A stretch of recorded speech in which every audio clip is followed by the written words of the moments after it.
Hello and welcome to Bloggers Are Weird. I am your host, DJ Paris, from the blog thoughtsfromparis.com, and we are back. It's been a long time because I got lazy and I didn't do much with this podcast, but I'm back and I've got a whole bunch of guests already scheduled, lined up, so we're going to be cranking these out on a more regular basis, so I hope you're excited about that. And I got a couple other things quickly to mention before we get started today. First, check out the website I built. This was one of my little pet projects. I think it's fun. It's called famousfollowers.me.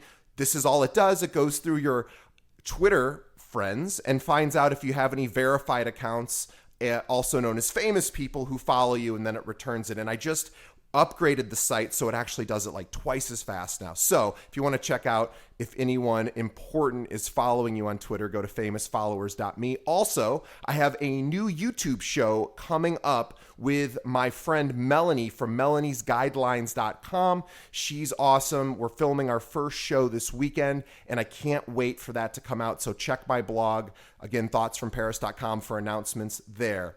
And I also want to say that I am now sleeping officially every single night with what is called a CPAP, which is this device. It's like a snorkel thing, mask you put on your face, and they pump in oxygen, pressurized oxygen, to open up your airwaves so you don't snore, but more importantly, so you don't have what they call micro arousals, which sounds way sexier than it is, because all it means is that you're waking up all night long. Now, I never thought I woke up ever. And I went and did my sleep study where they put all the wires all over your body, and then it's amazing what they can do just by measuring you. And they told me I was waking up on average 10.9 times per hour.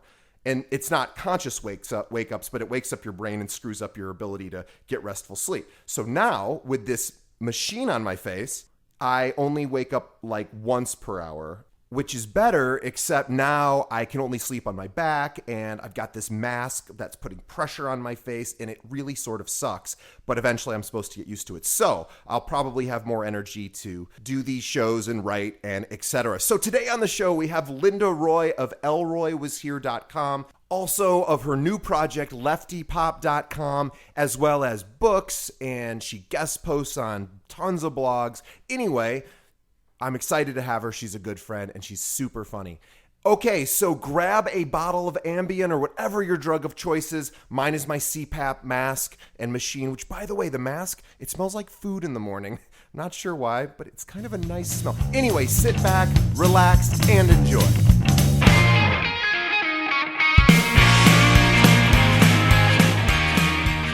Today's podcast is sponsored by romance-text.com. Looking to reignite the passion in your relationship? You have to check out romance-text.com. This is how to use text messages to bring back the passion and reignite the spark you once had. Now, if you're thinking this sounds cheesy, or maybe it's just learning how to send dirty text messages, it's actually not. This program by relationship expert Michael Fiore has been featured in over 200 television and radio shows. This program has a money-back guarantee, is normally $97, but listeners of Bloggers Are Weird get a special price of only $47 for the entire program. By purchasing the program, you help support this show. Visit romance-text.com and get the passion back. Anyway, so you have just been selected as one of the Voices of the Year for BlogHer, correct? Yes, I was thrilled. Yeah. Congratulations. Thank you so much. So I don't even know how that happens. Somebody nominates you and then they go through all the different entries, or? Yeah, they nominate you or you nominate yourself. And I, unapologetically and, unabashedly nominated myself a few times. And, but you know what? I almost didn't do it because I thought, oh man, it's just like, what are the chances? And I don't know. And then I found out there were just like a few days left, and I thought, I'm just going to submit some stuff and see what happens. And I was totally surprised. Yeah, well, that's a huge win, obviously, just to even be, one of the people picked. And no one's ever submitted, as far as I know, unless they didn't tell me, no one's submitted anything I've written And I certainly don't think anything I've written, because you and I have been to the conferences, and Yeah. I've never once thought I have something better than that. Where, especially the speakers, the voice of your speakers when they do there, I've always thought, oh, that's really good. Yeah. So for you to have that confidence is either you're completely delusional, or you Yeah. actually do have something of real quality. Listen, I've done acting, music, everything but clown college. So I am pretty much delusional. You have to be to just keep going in all these businesses. And that's why I submitted a few things, because I'm like, well, it's like the lottery kind of. They're gonna like something, right? Hopefully. So Well, clearly they did. And by the way, I'm speaking with Linda Roy of ElleroyWasHere.com. That's ELLE RoyWasHere.com. So welcome, Linda, thank you. to Bloggers Are Weird. You and I have been pals for a while. Yep. And you were really, really, I think you might have been the first person that I met at BlogHer in New York a few years ago that I think I knew. I mean, I didn't know you were coming, I don't think, but No. I think you were technically the first person at the conference that I ran into who we knew each other. So that Yeah. was a big deal for me, because I think there were like 5,000 people there, and Yeah. the only other person I knew that was coming, I don't think I even knew you were coming. The only person I knew for sure was coming was Tanis Miller, Redneck Mommy, and I think that literally might have been. Oh, and I knew Anissa from Aiming Low and Leela from Aiming Low, and I think that was it. I think there was just those are the three people, and I didn't run into them at all until later. So it was really nice to see, because I'm was one of the few guys there, so it was kind of nice to not feel so Easy to spot. You awkward. had the DJ do going on. Oh, And, still, so I saw you, and it was funny. I can still see that, like that deer in the headlights look on your face, where you were searching for, like, okay, who is this? oh, And I'm like walking toward you, and I walked up and I said, "Thoughts from Paris," and you had this look on your face, like, whoa, you know. yeah, that was a very nice moment egotistically for me. So I felt I was very proud of myself. And I had another one. This is kind of funny. I had a one last year, very similar experience, where I don't know if you know Phaedra Nally. Yeah. So Phaedra did one of the Voices of the Year speech. She did the 10 people you meet at BlogHer, which was really funny, a little video. It probably is online somewhere. And I thought it was really funny. And so she came to the Aiming Low party, although I didn't know her. I never knew it. I think I had heard her name, but other than that, I didn't know her. And so I went up to her because I wanted to tell her I thought she did a really good job. And again, this never happens to someone like me, but I went up to her and I said, oh, and I introduced myself and I said, oh, I'm DJ. And she said, oh, yeah, your Thoughts from Paris. And I said, oh, you know me. Okay, thank you. That's nice. And Good. She goes, everyone knows you. And I went, oh, that made me feel like a big deal. But I went, that is just not true. I think it is. Most people don't, but it was very sweet. So you were the first person to do it, though. Well, so. okay, so where's my car, my ribbon, I don't know, I get a prize for that, don't I? Well, yeah, I'm actually. This is really a weird position for me, because speaking of prizes, I'm giving away my BlogHer ticket. In fact, I already did it. Did you? It ended. The contest ended last night, and okay, so you can't. So then there's hundreds of entries, and so Wow. you just randomly, there's a random thing that it does. You have it one for of those you. hoppers in your living room. You're gonna just Right. Yeah, it's like let your dog go in and grab one. Right. I mean, I go to a bingo hall and I actually bring all the entries and confuse the old people. But so I just did it. It's a random thing. I hit the random and up comes the winner.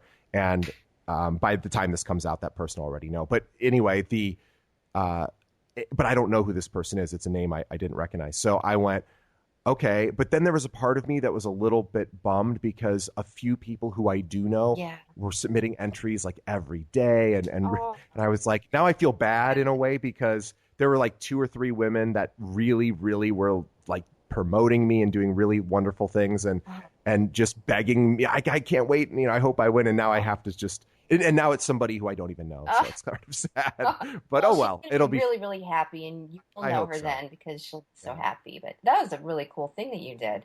That was pretty cool. Well, I don't know. It's just one of those things where it was like, I could sell it. I tried selling it. I probably could have ultimately sold it, but then And just ironically, the moment I put the contest up, somebody who hadn't seen it emails me, and she goes, "Yeah, can I go ahead and buy that for you?" And I went, "Not anymore. Sorry." I said, "You can try to win it, Yeah. but anyway." So let's enough about me. Let's talk about you. So what are you going to read for us today? I'm going to read Some of My Facebook Friends Are Dead. All right. Well, whenever you would like to go, the floor is yours. Okay. Has this ever happened to you? You find out that one of your 600 Facebook friends has slipped the surly bonds of earth and social media and gone to the other side. I've had it happen a few times already. And they weren't the people I kind of sort of knew but never really met. I'm talking about people who were a part of my life. Well, one of them not so much, but I met him, I sat in a room and conversed with him, then boom, dead. And I had another friend who, after his death, had a memorial Facebook page created for him by some mutual friends. That was a couple of years ago, and I'm not quite sure how long the memorializing period is supposed to be, so I'll just hang on to that one for now. Godspeed. Still another passed, and I noticed her family unfriended a bunch of us, retaining a core group, which begs the question, how do you fail to make the cut of a dead Facebook friend's Facebook friend purge? Is there a new section of the will dedicated to social media in the new millennia? The following are friends I choose to keep. In the event of my untimely death, purge the rest. Why do these pages even exist at this point? Sure, I get the idea of leaving something there for a while for friends and family to look at as a reminder of the dear departed. Pictures, status updates, and the like. It's comforting. But sometimes it's a little disconcerting. I mean, in an abnormal, paranormal sort of way. The other day, one of my dead Facebook friends poked me. What am I supposed to do? Poke back? And then will they poke me again? How many times will we go back and forth poking away? I've got to tell you, I've never been poked from the great beyond. It's sort of cool, but mostly strange and super unnatural. And I suspect it has to do with some unfinished business. I know she's probably more than a little pissed that I never agreed to play Farmville with her. I wonder if Steve Jobs has something to do with this. I'll bet he's up there conducting seminars on dead Facebooking to freak out your surviving cohorts. If you get any suspicious correspondence typed in elegantly and thoughtfully designed fonts, that's how you'll know for sure that Steve had an otherworldly hand in it.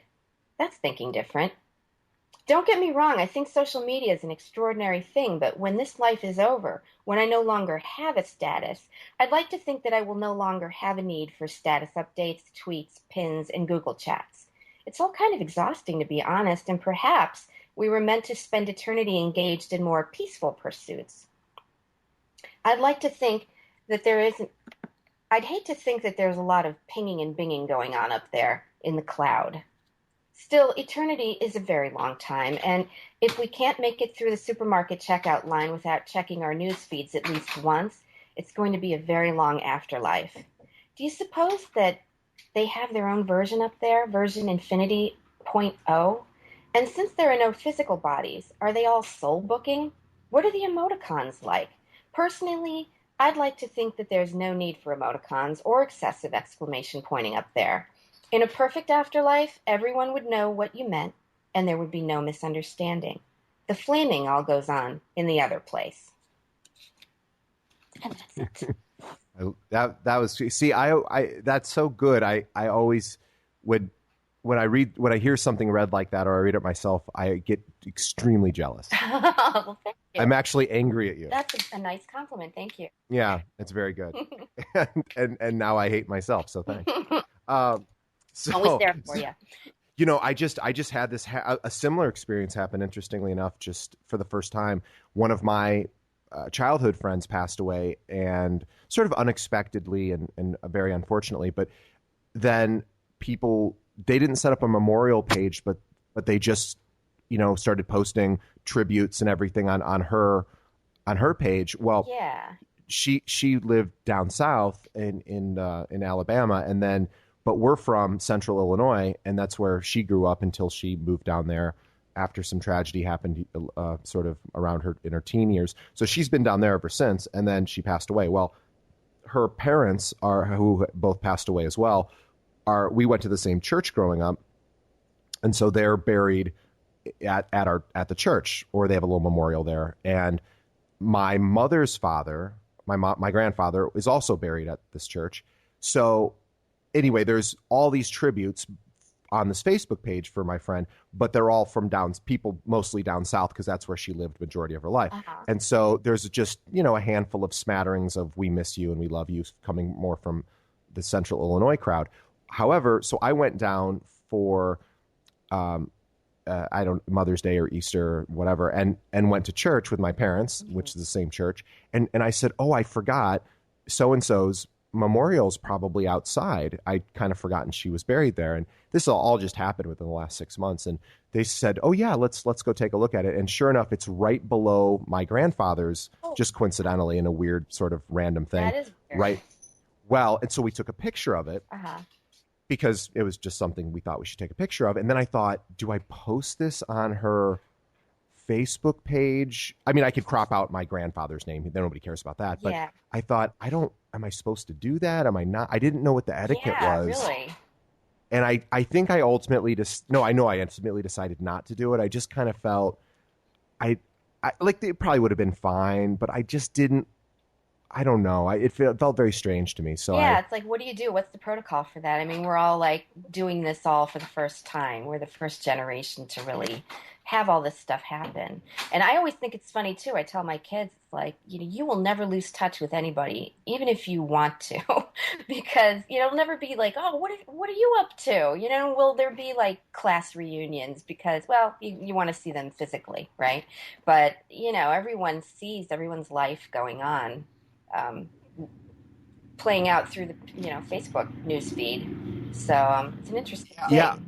I'm in the process of planning our 20-year reunion with a friend of mine who's doing a lot of the legwork. But we did the 15-year, which 5 years ago was much easier to do via Facebook because most of my classmates were regularly using it, Yeah, and now it's really it's easy to I don't find know them. if it's dropped off, at least for Oh, my really? group. And so it's we have to more go back to picking up the phone and dialing every single person's phone number and calling them Oh, and wow.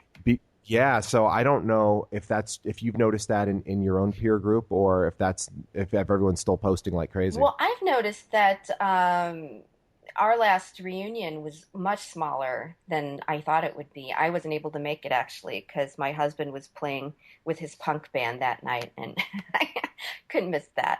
But yeah, I mean, it was a really small group this time. And I actually don't see people on my news feed as much as I used to because now that we're all, as bloggers, we're getting around that whole Facebook page thing and just liking each other on our personal pages. I get a lot more of the blogger stuff popping up than the people from my real life. It's the exact same for me. In fact, I was out with a friend last night from high school, and I said, "Are you just not? I only see my blogger friends posting now." And he says, "No, I see. I don't know. The Facebook algorithm is a little confusing to me. I guess they know what you pay attention to, and Yeah. they a lot of stuff gets deleted that you can set it to where you can see everything, but I don't know. So it's on my computer it's set up that way where I just see everything, but on my mobile phone, at least I have an Android, you have to keep going in and hitting most recent as an Oh, option. really? It'll always just default back every time you open the Oh, program. yeah. Yeah, it's just strange to me, but I guess they know what they're doing. But Yeah. so let's talk about how you got started because I want to hear your origin story. And I know you were a musician growing up, Hmm. and were you born out in New Jersey? No, I'm from Cleveland. Cleveland rocks. Yeah, the rock and roll capital of the world. You can't see my air quotes, but yeah, and actually I moved to New York. Well, first I moved to LA for acting, and then I moved to New York for acting, and then I thought I would just take a break and go back home. And the break turned into something longer because I just put an ad in the local music paper to start a band. I thought, while I'm here, I'll just start a band because I always have to be doing something. And that's actually how I met my husband. We joke that I got a 2-for-1 on the classifieds because I got personals and classified, and so we formed our band Jehovah Waitresses, and it kind of took off, and we ended up touring and releasing CDs, And our last CD was released on Shimmy Disc, which was produced by Kramer from Ween. He was in Ween, and a couple other. His band was Bongwater, and so we just toured behind that and did all of that, and then we ended up coming back to New Jersey because the music business, haha, lucrative. So my husband's an architect, and he needed to get a real job, and so he had more contacts here, and so we moved back here. So yeah, a lot of background with music, and we started a family and got into the whole suburban thing.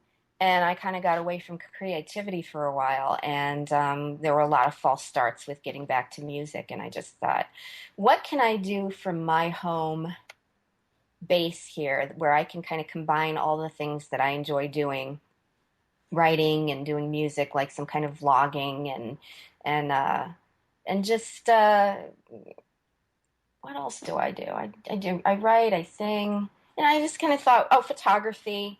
And so I started reading a couple of blogs, and I thought, oh, that's interesting because you can have your own little corner of the internet, and you can do whatever you want, and just put it out there. And I never really expected anybody to really see it, but it was just nice to have some place to an outlet, to have an outlet for my creativity. So that's how I started. And I just kind of crammed, like you cram for a test, and read up on how do we do this thing and how do you get it out there and get somebody to read it. And so that's how I started. And I was Yeah, only like 5 months into it when I found out about this blog her thing. And it just happened to be in New York. And I thought I'll stay at my friend's apartment and I'll just get a ticket and go in and just see what this whole thing's about. So that's why I went there. And, the rest is history, I guess. yeah, and you've really, I've always been impressed with the amount of effort you've put in, not only to your writing but also expanding into other areas. You have you write for God everyone, it seems. You've got posts all over the internet, and and in fact, if you go to her website ElleroyWasHere.com, you'll see she has a list of all the places that she writes or she's been featured. But then you also have your own news site, and then you were even talking to me about maybe you and I putting a news site together, which we should definitely We should talk talk about. about that. I think that. Because what you and I were or what you were talking about to me was something that really doesn't truly exist. At least I don't think in the way that we're thinking of doing it. And but anyway, so Yeah. we can talk more about that, I guess, Yeah. later if Yeah. we have an announcement. But tell me, do you want to talk about Lefty Pop? Absolutely. Yeah, tell me about it. Well, so one of the websites I was writing for was Sprocket Inc. And Sprocket Inc. was like a political news, pop culture site, and they wrote about tech and all the, kind of an everything kind of magazine kind of thing. And Lance Burson of my blog, Can Beat Up Your Blog, was writing there as well. And we're buddies because he's really into music, and music is my thing. And we were at the time writing for a site called Raised on the Radio, and and pretty soon after I joined Sprocket Inc., it folded, unfortunately. And so Lance called me up and said, "Hey, why don't we start our own like political satire, news, pop culture site?" And so we did, and we were trying to name it, figuring out what are we going to call it. I came up with Lefty Pop, and we wondered, is that going to be a little too close to Mama Pop, because Babbel had Mama Pop for a while, and that was the site I really wanted to write for, actually. And unfortunately, they folded. They were like, "Are you familiar with Mama Pop?" No. Oh, well, they did pretty much the same thing. It wasn't so much, well, it was satire, and they did some political stuff. It was mostly like pop culture kind of stuff, and really great. They had some really great writers, and we thought, well, okay, now there's really, a void there, and so the timing was kind of good for us. And it turned out the name works because it's not confused or anything with Mama Pop. And so, Yeah, so what we do is we write about, we like to say that we're kind of the daily show for the internet because we do political satire, but we also do hard-hitting news, hard-hitting breaking news. So there is a little bit of seriousness there. Kelly DeBee of DeBee Hive, who is really into social activism and writing pieces for her own blog even that really make a difference. And so she writes a lot of hard hitting stuff. And then, but then we have Eliza Worthington. Or Eliza Worthington, she's going to kill me for that. I just said her name, mispronounced her name. Eliza Worthington just wrote this brilliant piece a couple weeks ago. It's vagina limericks. And so, we're kind of all over the place. It can be really crazy or really serious. And we write about pop culture. Allison Herzig of the Catastrophe writes Sure. for us, and she just did a really important piece on autism. And Joe Scarborough from Morning Joe on MSNBC, like the really, ridiculously stupid stuff that he just said about autism relating to what happened in California with the shootings just recently. And but we cover topics from movies to TV, music. And I just did, kind of an Onion-esque piece the other day about, the tragedy that unfolded on the red carpet when Brad Pitt was physically assaulted. So yeah, it's snarky, it's funny, and it's also has its seriousness. Yeah, so go check it out, everyone, at leftypop.com. And let's also I want to talk about the evolution of you in the sense of building an audience, because a lot of the people who listen to this are bloggers who are looking for more readers and looking to get integrated into the community. And you write for so many websites and you have a really impressive following. And so tell me a little bit about how you went about getting yourself out there and what steps you took and how that worked for you. Well, I would say it really helped a lot going to the conferences, and you don't necessarily have to do that, as I've seen, to get yourself out there. But for me, it's funny when you approached me at BlogHer and said, "Hey, you got to go to this Aiming Low non-con." I thought, "No way! It's like 2 months away. I can't go to two of them."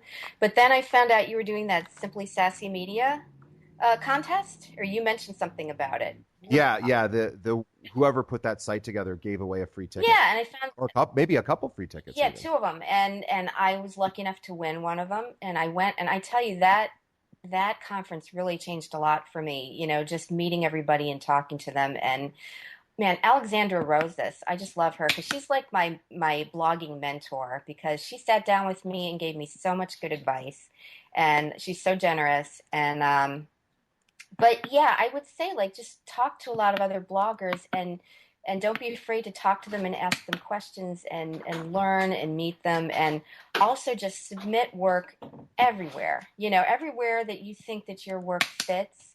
Because for me, a big goal was to write at Aiming Low. So when that happened, that was terrific. And just, just submit your stuff everywhere. And if you can't get to the conferences, just email people and get to know them. And then I did a blog hop for a while. I did this I Don't Like Mondays blog hop. And that kind of, if you do that for a while, that brings people to your site. You kind of like share readers and get your name out. So I think that was really valuable too. Yeah, and you do go to all the conferences, and it's interesting. I always think, the more people you meet in the community, again, if some people can't make it to conferences, they just don't have the ability to do that. But there's ways to interact, as you were mentioning, with other members. And it's been my experience, and maybe I've just been extremely lucky, but all the people that I pretty much know who blog are all really nice people. I don't know. I've never had a negative experience with a blogger. And again, I know people do at conferences, or they reach out and the person snubs them. I mean, I get snubbed. I've asked for interviews from people who just flat out say no, Oh, but I don't take, I mean, that's fine. I don't take it personally, But if there are so many generous, you mentioned a number of people who pretty much everyone you've mentioned in the last 10 minutes are I'm friendly with. Yeah. And everyone's really generous, at least I find for the most part. But here's the other thing I tell people, because especially you and I both wrote for Aiming Low, and they're unfortunately no longer around, but Yeah. which is, a huge bummer. Rip But Aiming Low. Yeah. yeah, but the people would say to me, "Oh, I submitted something once to them and it didn't get through." And I'm like, "You submitted just one Yeah, you thing?" gotta And keep yeah, submitting. I said, like, I submitted like 10 things, and then I just happened to they just liked one of them, and then it kind of I was able to start writing more regularly for them after that. But I go, yeah, one thing. I mean, it might just get lost. And that's the thing too, like it's not even necessarily about like your writing as your ability as a writer. It's about what kind of piece they're looking for. It might not be the right thing. Like I submitted for Scary Mommy once a couple years ago, and I knew somehow in the back of my mind it wasn't the right piece. And then I didn't submit anything for a while. And then recently I thought, I should just try that again. And I sent something in, and she was very nice and got right back to me and said, we have too many submissions right now on that subject. And then the next day I sent two more, and she picked one of them, and it's like, yeah, I mean, it just might not be the one that she's looking for. They may have too many in that genre. You just got to keep trying though, and something will hit. Yeah, or at least what'll happen is this is my whole thoughts on writing. It's just if you just keep writing and you don't set expectations on the number of eyeballs that are going to hit your website every day. Mm-hmm. I mean, unless it's a real business, and then of course there's the financial part of it's critical. But if it's just a personal blog and you're just doing it and you want more people to read, I always tell people this: get better at writing. Like if that's all you did was hone your skills and write and write and write, and then people will start to gravitate towards you. And then if you have a decent marketing strategy, they'll come a little faster and a little stronger. But if you just become a really great writer, Yeah.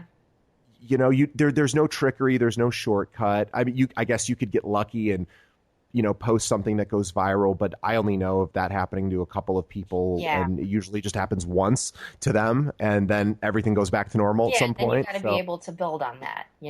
Like Jen Mann has done a really wonderful job of doing that, like just keeping the momentum going. Well, yeah, and she's a great writer. Yeah. And so it's really obvious that it's really obvious why she's successful to me. Yeah. And the other thing I love is, and you have a really beautiful blog. Thank you. But then I look at, and I haven't looked at Jen's because I just get her news feed. I don't look at her blog directly. But she had like the most basic looking website I've ever seen. Yeah. But the content was so good that it didn't matter. Well, it's about the content. Yeah. And I have people ask me too. They say like, I just can't think of anything to write about. And that's true. We all go through those like writer's block moments. I definitely have. But you just kind of have to look around you at the world. I call myself the female Larry David because that kind of stuff happens to me all the time. And so I just kind of write about, I went to the store and there was a cross dresser as a cashier, and what's funny about that? I just like take notes, put them into my phone as I go through my day and just kind of notice the weird stuff that happens in life. And I think that's really important as a writer.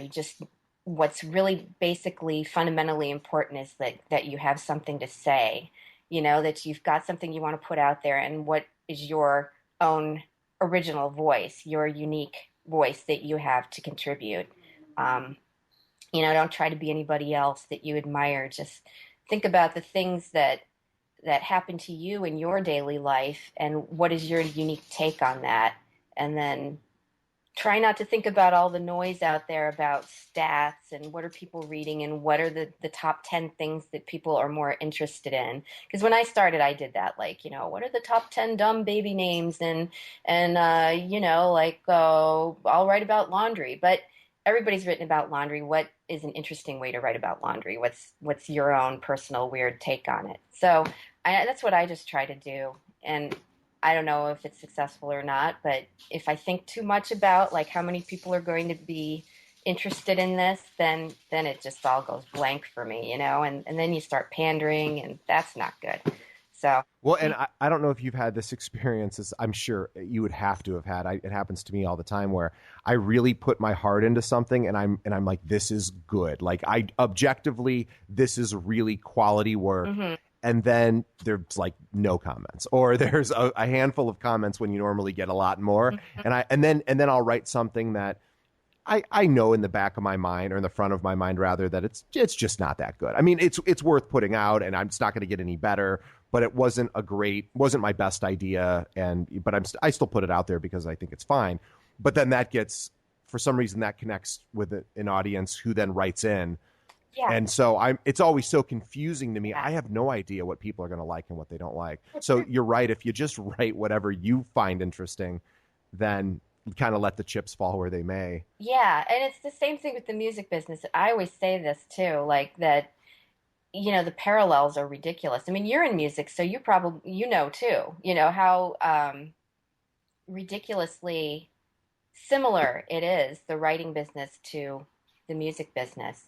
And like the record company will pick the song that you are kind of like, really that one? But this one's so much better. And yet that's the one that people are going to be interested in, not your like 3 minute or 4 minute epic tome or whatever, But it's true. You just never know what people are going to click with. Well, yeah, and just to sort of recap, when I met you, I don't. How many people did you know at that blog her in New York a couple years ago? Did you know prior to going there? Did you know a lot of people or no? Nobody. I mean, I had kind of back and forth with a couple of people. Alexandra, I was looking at the list of speakers, and I was like, hey, I know that the Empress. Yeah, I know that little avatar. And I realized I knew it because she was following me, and I'm like, really? She's following me? How does she even know who I am? And so I wrote this little blog post a couple days before Blog Her, talking about all the people I wanted to meet while I was there. And she was so sweet. She wrote back and said, come over and say hello to me. So I went up and said hi to her, and our friendship kind of grew from there. But yeah, I mean, so I talked to her and I talked to you, and I really don't think I knew anyone else that I actually got to see, that I actually found among the 5,000 people. So yeah, I was pretty much flying blind. I was just walking around, hey, what's going on, everybody? Well, and again, people who don't know you, who are listening maybe for the first time, they don't understand how far now ingrained into the community you are. You're in every Facebook group that's associated with blogging, and I don't mean every, but you're in a lot of Facebook groups. You've been to the conferences, you've done the blog hops. Mm-hmm. You've reached out, and of course your writing's good. Thanks. So you are somebody who and I got that impression when I met you, and I was the same way. No one knew me, and I was like, oh, and now it's like everybody knows you. Now it's hard to even get a moment with you, quite frankly, because of how busy and how everyone is affiliated with you. And I mean, darling, I'll always take a moment for you. Well, anyway, so why don't we go ahead and wrap up, just because I'm out of questions. But so let's plug your stuff. So there's Elroy Was Here, ELLE Roy ROY was here.com, which is your primary blog, and then you also run Lefty Pop. If anyone wants to submit to Lefty Pop, is there a little place they can do that? Yes, absolutely. Come to leftypop.com, and there is a guest submissions tab up in the menu bar, and that gives you all you need to know. We would love guest submissions, absolutely. And but don't get offended if you don't get picked. Keep submitting. Make sure that you're a left-wing person if you send us something political, because we had that happen where unfortunately we had to turn it down because it was a little too righty. But like pop culture, if you want to write about that, that's cool. If you're a righty and you want to write pop culture, cool. And definitely check out my partner's website too. Lance Burson runs My Blog Can Beat Up Your Blog. Yeah, he's great too. I really like Lance a lot. And then also, where can people find you on social media? I'm on the Facebook, and I'm on the Twitter. I'm Mod Mom Elroy. because I used to be Mod Mom Beyond Indium. And I'm on the Pinterest, the Google, all of that stuff. Oh, and if they want to hear Jehovah's Waitresses, where do they go? Yes, Jehovah Waitresses is Jehova waitresses.com. And you can download all of you can stream all the songs and download all of it for free. I just thought of a terrible joke just a second about a Jehovah waitress, if there was truly such a thing, Excellent. that she wouldn't be able to come out and sing Happy Birthday for one of is is that not a terrible but somewhat clever Excellent. joke? It's not bad. Yeah. But for those of you that don't know, Jehovah's Waitresses do not celebrate birthdays. Okay, so I probably had to explain that to the to the crowd that doesn't know that religion. Good. We have a lot of them here, Jehovah's Witnesses in Chicago, and they love handing out books, and they're very clever. It's kind of like the Scientology group, not to compare those two religions as far as what they believe in, because the Scientology people have, very different beliefs, I think. But the Jehovah's Witnesses are really smart because they hand out books on like dealing with stress, and it doesn't even say this is a book about religion. And I think the Scientology people do the same thing. They hand out books about self-improvement, whatever. And I always think, wow, that's a smart way to get somebody to not run away screaming because they're not into religion. Yeah, So anyway, stressed, so it's universal. yeah, exactly. In fact, if you want to become popular online, write about stress, write about post cat videos, and there are really easy ways to get people to come to your blog. But if you want people to sustain, as Linda was saying, you just got to write authentically and ultimately just keep doing it and get your name out there, and Yep. eventually you'll get a few people to come by and check it out. Absolutely. All right, well, so go visit her website, go to the Lefty Pop and check out some of her music. I'll put a link to the your iTunes page for Jehovah Wait. You guys are on iTunes, right? Actually, no. We're working Well, on then- that, but yeah, just our website. That's okay. We'll I'll have just- our stuff I'll- on our website. Yeah, I'll put a link to it. Yeah. Awesome. Well, Linda, thank you. You're a good friend to me, and I really appreciate you coming on. And if you aren't familiar with Linda, although you probably are, please go read her. She's great, as you heard with that Facebook dead friend poking her story, which is amazing. First of all, it's amazing that you got poked at all. I haven't been poked in 7 years. But yeah, it's very weird. But anyway, well, thank you so much for being on the show. Thanks, Steve. And you have a wonderful week. And thanks, everyone, for listening. And say goodbye, Linda. Goodbye, Linda.